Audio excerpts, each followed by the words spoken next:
നമുക്കിന്ന് വെള്ളപ്പം ഉണ്ടാക്കാം. അതിന് ആവശ്യമുള്ള സാധനങ്ങൾ എന്തൊക്കെയാണെന്ന് നോക്കാം. 2 കപ്പ് പച്ചരിയാണ് ഞാൻ എടുത്തിട്ടുള്ളത്. അത് നിങ്ങളുടെ അടുത്ത് ഇഡ്ഡലി റൈസ് ഉണ്ടെങ്കിൽ ഇഡ്ഡലി റൈസ് എടുക്കാം. ഞാൻ സാധാ പച്ചരിയാണ് എടുത്തിട്ടുള്ളത്. 1 ടേബിൾ സ്പൂൺ ഉഴുന്ന്, 1/4 ടീസ്പൂൺ ഉലുവ. ഇവ മൂന്നും കൂടി നന്നായി കഴുകി വൃത്തിയാക്കിയതിന് ശേഷം അതിലേക്ക് നമുക്ക് കുറച്ച് വെള്ളം ഒഴിച്ചൊരു 4 മണിക്കൂറോളം സോക്ക് ചെയ്യാൻ വെക്കാം. അപ്പോൾ 4 മണിക്കൂറിന് ശേഷം ഞാനിത് അരച്ചെടുക്കുന്നുണ്ട്. ഇത് മിക്സിയുടെ ജാറിലേക്ക് ഇട്ടിട്ട് നമുക്കിതൊന്ന് അരച്ചെടുക്കാം. കുറച്ച് വെള്ളം ഒഴിച്ച് അരയ്ക്കാം. ഈ അരിക്ക് കുറച്ച് മുകളിലായിട്ട് വേണം അതിൽ വെള്ളം ഒഴിച്ചു കൊടുക്കാൻ. നല്ല സ്മൂത്തായിട്ട് വേണം അരച്ചെടുക്കാൻ, തരിയില്ലാത്ത രീതിയിൽ. ബാക്കിയുള്ളതും നമുക്ക് അരച്ചെടുക്കാം. ഇതിലേക്ക് 2 ടീസ്പൂൺ പഞ്ചസാര ആഡ് ചെയ്ത് കൊടുക്കുന്നുണ്ട്.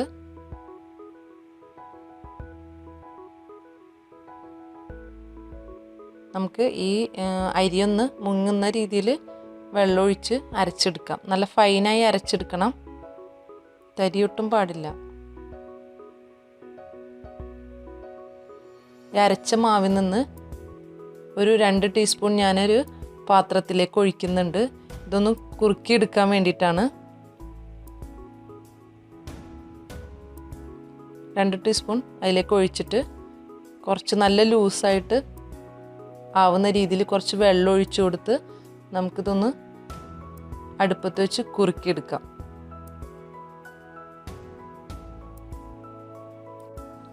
ഇതൊന്ന് അടുപ്പിൽ വെച്ചിട്ടൊന്ന് നന്നായി തിക്കാവുന്നവരെ ഒന്ന് കുറുക്കിയെടുക്കാം.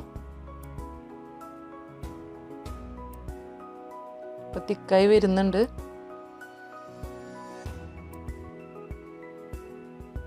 അതിനുശേഷം നമുക്ക് മിക്സിയുടെ ജാറിലേക്ക് 1/2 കപ്പ് തേങ്ങ, 1/4 കപ്പ് ചോറ്,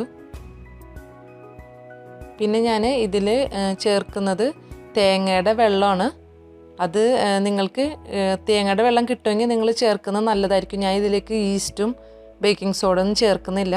തേങ്ങയുടെ വെള്ളമാണ് ആഡ് ചെയ്യുന്നത്. തേങ്ങയുടെ വെള്ളം കിട്ടിയില്ലെങ്കിൽ നിങ്ങൾ വെള്ളം ഒഴിച്ചാലും മതി. അത് നന്നായിട്ട് അരച്ചെടുത്തതിന് ശേഷം ഞാൻ ഇതിലേക്ക് കുറുക്കി വെച്ച മാവ് ഒഴിക്കുന്നുണ്ട്. നന്നായി ഫൈനായി അരച്ചതിന് ശേഷം ഇതിലേക്ക് മിക്സ് ചെയ്ത് വെക്കുന്നുണ്ട്. നന്നായി ഇളക്കി മിക്സ് ചെയ്ത് കൊടുക്കണം.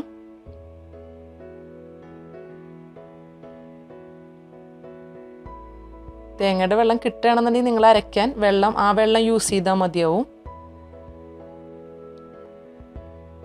ഈ തിക്നെസ്സിൽ വേണം നിങ്ങളിത് കലക്കി വയ്ക്കാൻ. ഇപ്പം ഞാൻ തലേദിവസം കലക്കി വെച്ചിട്ട് പിറ്റേ ദിവസം രാവിലെ എടുക്കുന്നുണ്ട് ചുടാൻ വേണ്ടിയിട്ട്. അതിലേക്ക് ആവശ്യത്തിനുള്ള ഉപ്പ് ആഡ് ചെയ്ത് കൊടുക്കുന്നുണ്ട്.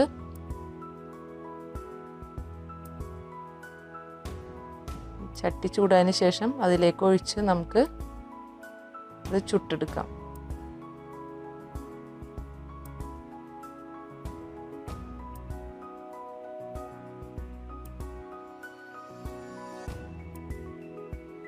നല്ല സോഫ്റ്റ് ആയിട്ടുള്ള അപ്പം, ബേക്കിംഗ് സോഡയും ഈസ്റ്റൊന്നും ഇടാണ്ട് നല്ല സോഫ്റ്റ് ആയിട്ടുള്ള അപ്പം റെഡി ആയിട്ടുണ്ട്.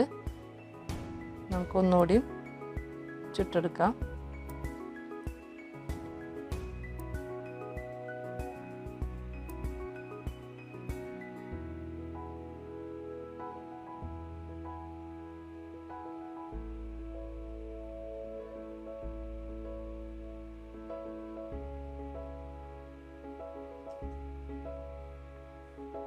ഇപ്പം നമ്മുടെ വെള്ളപ്പം റെഡി ആയിട്ടുണ്ട്. നല്ല സോഫ്റ്റ് ആയിട്ടുള്ള അപ്പം റെഡി ആയിട്ടുണ്ട്.